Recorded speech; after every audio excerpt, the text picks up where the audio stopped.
Hello guys, welcome to our channel. మీరు కనుక నా ఛానల్కు కొత్తగా వచ్చినట్లయితే ఒక లైక్, షేర్, సబ్స్క్రైబ్ చేసుకోండి. అలాగే నా నుంచి ప్రతి అప్డేట్ మీకు రావాలంటే బెల్ ఐకాన్ ఆల్లో పెట్టుకోండి. సో ఇప్పుడు మనం మ్యాటర్లోకి వెళ్ళిపోదాం. గైస్, చాలా మంది వీడియో అయితే చూస్తున్నారు కానీ వీడియోని లైక్ చేయట్లేదు. మీరు లైక్ చేస్తేనే నాకు కొంచెం బూస్టప్ గా ఉంటుంది గైస్. అలాగే వీడియో మొత్తం చూసిన తర్వాత మీ అభిప్రాయాన్ని అయితే కామెంట్ రూపంలో కామెంట్ చేయండి. ప్రస్తుతం ఉన్న హీరోలలో ఎలాంటి పాత్రకైనా సరితూగే స్క్రీన్ ప్రెజెన్స్ ఉన్న యాక్టర్ ఉన్నాడు అంటే అది one and only global star మాత్రమే అని చెప్పడంలో ఎలాంటి సందేహం లేదు. ఇతనితో మాస్ క్లాస్ ఫ్యామిలీ సబ్జెక్ట్ తో పాటు పీరియాడికల్, మైథలాజికల్ జానర్ సినిమాలను కూడా తెరకెక్కించవచ్చు. అంతేకాకుండా ఛాలెంజింగ్ రోల్స్ లో అయితే రామ్ చరణ్ నటించడు, జీవిస్తాడు అని చెప్పొచ్చు. అయితే రీసెంట్ గా రిలీజ్ అయిన గేమ్ చేంజర్ మూవీ కమర్షియల్ గా ఫ్లాప్ అయినా కానీ గ్లోబల్ స్టార్ రామ్ చరణ్ నటనకు మాత్రం అద్భుతమైన రెస్పాన్స్ వచ్చింది.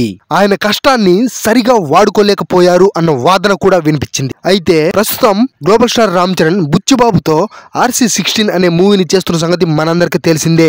రామ్ చరణ్ లో ఉండే అద్భుతమైన పర్ఫార్మెన్స్ ని మరోసారి మనం ఈ మూవీలో చూడబోతున్నాం. ఇక ఈ మూవీ తర్వాత రామ్ చరణ్ నెక్స్ట్ మూవీ సుకుమార్ తోటి చేస్తాడు అనేసి అంతా అనుకున్నాం. కానీ ఇప్పుడు తెర మీదకి kill movie director Nikhil Nagesh Bhat వచ్చాడు. బుచ్చిబాబు తోటి మూవీ కంప్లీట్ కాగానే రామ్ చరణ్ ఈ డైరెక్టర్ తోటి సినిమా చేయబోతున్నట్లుగా తెలుస్తుంది. అయితే ఈ మూవీ మైథాలజీ జానర్ లో తెరకెక్కించబోయే యాక్షన్ ఎంటర్టైనర్ అని నిఖిల్ నగేష్ భట్ రీసెంట్ గా జరిగిన ఇంటర్వ్యూలో చెప్పుకొచ్చాడు. అసలు మ్యాటర్ ఏంటంటే, మన పురాణాల ప్రకారం ఈ భూమిని సత్యయుగం, త్రేతాయుగం, ద్వాపరయుగం, కలియుగం ఈ విధంగా విభజించారు. ద్వాపరయుగం శ్రీకృష్ణ అవతారానికి సంబంధించినది కాగా త్రేతాయుగం శ్రీరాముడి అవతారానికి సంబంధించినది.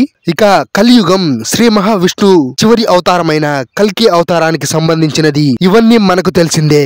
అయితే ఈ మూడు యుగాల మీద ఇన్ని దశాబ్ద కాలంలో ఎన్నో సినిమాలు వచ్చిన సంగతి మనందరికి తెలిసిందే. కానీ సత్యయుగానికి సంబంధించి ఒక్కటంటే ఒక్క సినిమా కూడా ఇప్పటి వరకు రాలేదు. అందుకే డైరెక్టర్ నిఖిల్ నగేష్ భట్ ఈ జానర్ పై ఫోకస్ పెట్టాడు. ఆ కాలంలో మనుషులు ఎలా ఉండేవారు, అప్పట్లో నీతి, న్యాయం, ధర్మం ఎలా ఉండేవి, అప్పట్లో అన్యాయాన్ని అరికట్టడానికి శ్రీ మహావిష్ణువు ఎలాంటి అవతారం ఎత్తాడు వంటి అంశాలను పరిగణలోకి తీసుకొని ఈ మూవీ స్క్రిప్ట్ ని గ్లోబల్ స్టార్ రామ్ చరణ్ కు వినిపించాడట. అంతేకాకుండా రీసెంట్ గా రామ్ చరణ్ ను కలిసి స్టోరీ వినిపించాడంట డైరెక్టర్. ఇక రామ్ చరణ్ కైతే ఈ స్టోరీ బాగా నచ్చినట్లుగా తెలుస్తుంది. సుకుమార్ రామ్ చరణ్ కాంబినేషన్ లో రాబోతున్న మూవీకి సంబంధించిన స్క్రిప్ట్ రెడీ కావడానికి ఇంకా సమయం పట్టే అవకాశం ఉన్నందున ముందుగా ఈ ప్రాజెక్ట్ ని పూర్తి చేయాలనే ఆలోచనలో ఉన్నాడంట గ్లోబల్ స్టార్ రామ్ చరణ్. ఈ మూవీ వచ్చేసి కేవలం 6 నెలల టైంలోనే కంప్లీట్ అవుతుందనేసి అంటున్నారు. అంత పకడ్బందీ ప్లాన్ తోటి ఉన్నాడంట డైరెక్టర్. ఈ సినిమాను గనుక డైరెక్టర్ కరెక్ట్ గా తీస్తే బాక్స్ ఆఫీస్ వద్ద 2000 కోట్లకు పైగా రాబట్టిన ఎటువంటి ఆశ్చర్యం ఉండదు. ఇక మెగా ఫ్యాన్స్ అయితే ఈ మూవీ తొందరగా కంప్లీట్ చేసి ఎప్పుడెప్పుడు రిలీజ్ అవుతుందా, ఎప్పుడెప్పుడు చూస్తామా అని ఎంతో ఆతృతతో ఉన్నట్లుగా తెలుస్తుంది. అన్నా నువ్వు మావోనివే.